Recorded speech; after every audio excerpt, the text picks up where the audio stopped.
Fala aí, bruxões, beleza?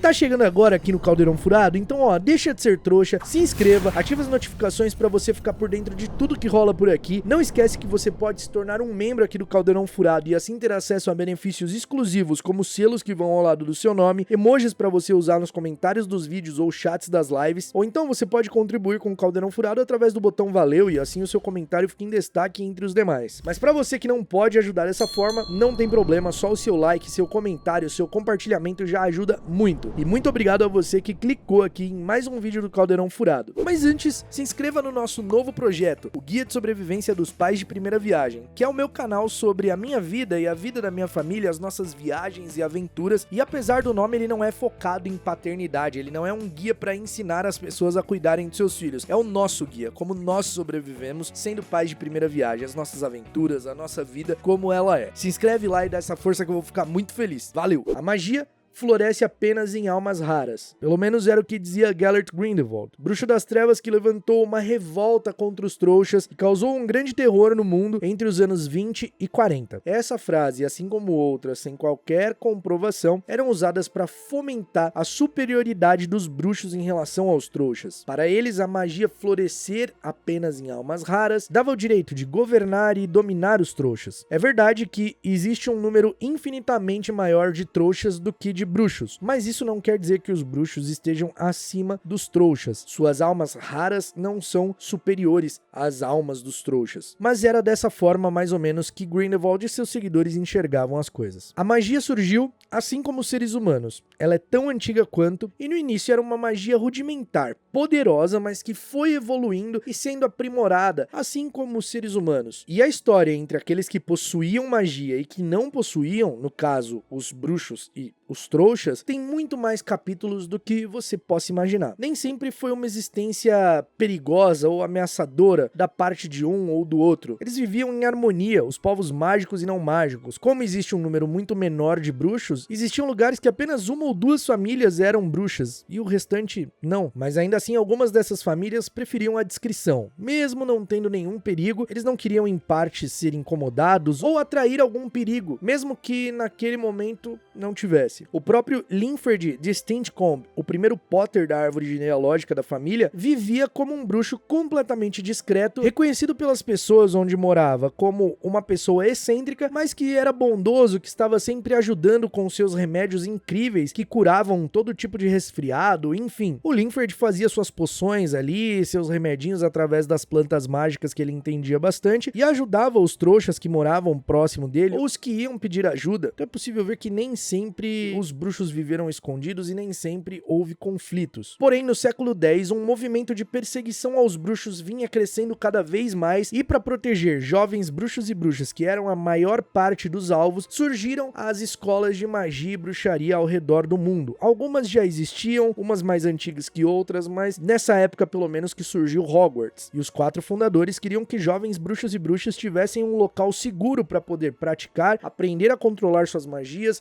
aprender os feitiços e se tornar um bruxo ou bruxa competente ao final da formação. Porque muitos bruxos e bruxas que eram vítimas dessas caças, os que realmente acabavam indo pra fogueira, acabavam sendo mortos, eram bruxos sem muito talento, sem muita perícia, bruxos medíocres. Uma outra grande mudança que aconteceu foi a proclamação do Estatuto Internacional de Sigilo em Magia, onde a Confederação Internacional dos Bruxos determinou que todos os bruxos e todos os seres mágicos seriam escondidos à própria vista dos trouxas. Ou seja, muitos feitiços de desilusão, muitos feitiços de proteção, os bruxos passaram a conviver escondidos. Só que como a relação entre bruxos e trouxas antes não era um segredo, era normal que bruxos e trouxas se casassem, se relacionassem. Só que depois do Estatuto Internacional de Sigilo as coisas mudaram um pouco. Os bruxos que antes não viam problema algum em se relacionar com trouxas, agora adotavam uma política e ideologia de puro sangue, afirmando que nas suas famílias tinham somente bruxos, pessoas completamente mágicas, inteiramente mágicas, o que é uma grande mentira. Se isso fosse verdade, como os bruxos que defendem a ideologia da pureza de sangue afirmam, não existiriam mais bruxos. Eles teriam desaparecidos, porque o número de bruxos é muito menor do que o número de trouxas, então era impossível que só existisse bruxos puro sangue. Essa mistura entre bruxos e trouxas acabou resultando em casos que receberam diferentes denominações, como por exemplo os abortos, ou malogros, como você preferir. O aborto, que é um termo muito pejorativo, muito feio, malogro também não é um termo muito melhor, era aquele que nascia de pais completamente bruxos, mas não desenvolvia magia, como no caso Argus Filch ou Arabella Fig, ou até mesmo Angus Buchanan, que acabou se tornando um grande jogador de rugby. E também acontecia o contrário, os conhecidos nascidos trouxas, que eram crianças cujos pais não eram bruxos, mas a criança manifestava magia. E isso só acontecia devido a essa mistura entre bruxos e não bruxos. A magia é completamente genética. O gene mágico é o responsável por tornar um bruxo ou uma bruxa capaz de realizar magia. E esse gene é passado de geração em geração, mesmo através de um bruxo abortado. Então todo nascido trouxa descende de um bruxo. E é um consenso que os nascidos trouxas tenham vindo de um aborto. Inclusive houve uma época onde bruxos, denominados como purgantes, caçavam bruxos a troco de dinheiro e se casavam com pessoas não mágicas para limpar a magia da família, para tentar purificar a família, já que eles eram radicais. Isso aconteceu ali na época da caça às bruxas de Salem, e então os purgantes acabavam se misturando para os seus filhos nascerem intencionalmente sem magia. Os filhos realmente passaram a nascer sem magia, porém, muitas gerações depois, acaba ocorrendo um nascido trouxa. Por exemplo, um trouxa se casa com uma bruxa. Eles têm um filho. Esse filho é bruxo. Então esse filho bruxo cresce e se casa com uma outra bruxa. Eles têm um filho e o filho também é bruxo. Só que esse filho, que no caso é o neto do primeiro casal, se casa com uma bruxa e eles têm um filho, nasce um aborto. Aí esse aborto vai, se casa com uma trouxa, que é o mais comum que acontece. Na maioria dos casos, pelo preconceito que sofrem, os abortos não se relacionam com os bruxos. Na maioria. Não sei se existe algum caso de bruxo e aborto que se casam, que tem filhos. Deve acontecer, com certeza, mas não tem registro de nenhum. Então, nasce esse aborto. Esse aborto se casa com a trouxa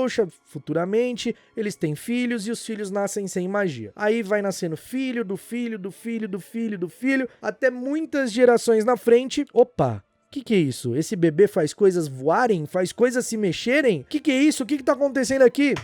Nasce um bruxo nascido trouxa. Não é explicado como o gene mágico fica inativo por tantas gerações e, pum, do nada, ele fica ativo e nasce um bruxo. Mas é assim que a magia funciona. Além desses casos, existe também o caso raríssimo de pessoas que manifestam a sua magia tardiamente. O comum entre bruxos é que sua magia seja manifestada no máximo até os 7 anos de idade. Depois disso, em 99,9% dos casos, a pessoa que não manifestou magia até os 7 anos vai ser um aborto, não vai desenvolver magia. E então existe o caso raríssimo dos que manifestam magia tardiamente, entre os 15 e 16 anos. Raríssimo, mas é o caso que a gente vê em Hogwarts Legacy, que foram batizados como Late Bloomers. Não existe um nome em português, mas isso é muito raro. Assim como o caso dos abortos com magia, que são bruxos abortados, mas que por algum estresse traumático muito grande, acabam manifestando magia em um período da sua vida, porque eles têm o gene mágico. Só que a gente não tem conhecimento de nenhum no mundo. Só que é possível. Então, tendo esse conhecimento, a gente afirma que todo nascido trouxa vem de um bruxo, correto? Então, quem seria o ancestral bruxo de Hermione Granger? É difícil dizer com propriedade. Afinal, aqui nós vamos entrar completamente na especulação. Mas quando Hermione se apresenta ao Harry e ao Ron lá no vagão do expresso de Hogwarts, ela afirma que não havia bruxos em sua família e que foi uma surpresa ela ter recebido a carta de Hogwarts. Ou seja, ela não conhecia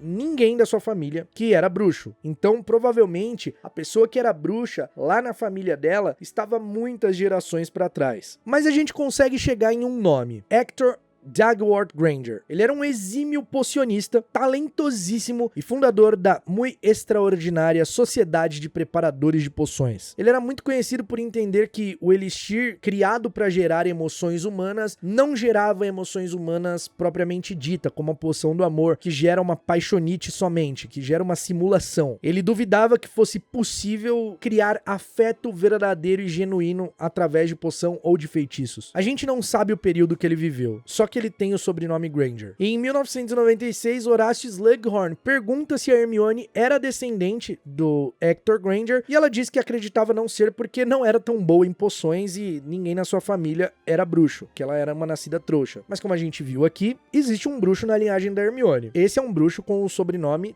que a Hermione tem. E como a família da Hermione não tinha nenhum conhecimento sobre bruxos, tendo em vista que os pais dela eram empolgadíssimos com o fato dela ser uma bruxa, eles teriam contado se tivesse alguém próximo. Isso quer dizer que o parente mais próximo da Hermione, que tinha o gene mágico, que passou o gene mágico, era um aborto. Por isso os pais dela, que podem ter vindo muito depois, não faziam ideia sobre um mundo mágico. Ela não fazia ideia sobre um mundo mágico. Portanto, o Hector Dagworth Granger pode ser o ancestral bruxo de Hermione. E você, o que acha? Acha que esse pode ser o ancestral da Hermione ou acha que é só uma simples coincidência? Eu espero que você tenha gostado do episódio de hoje. Muito obrigado por ter assistido até aqui. Não esquece seu like, o seu comentário é muito bem-vindo. A gente se vê num próximo episódio e até lá. Mal feito, feio.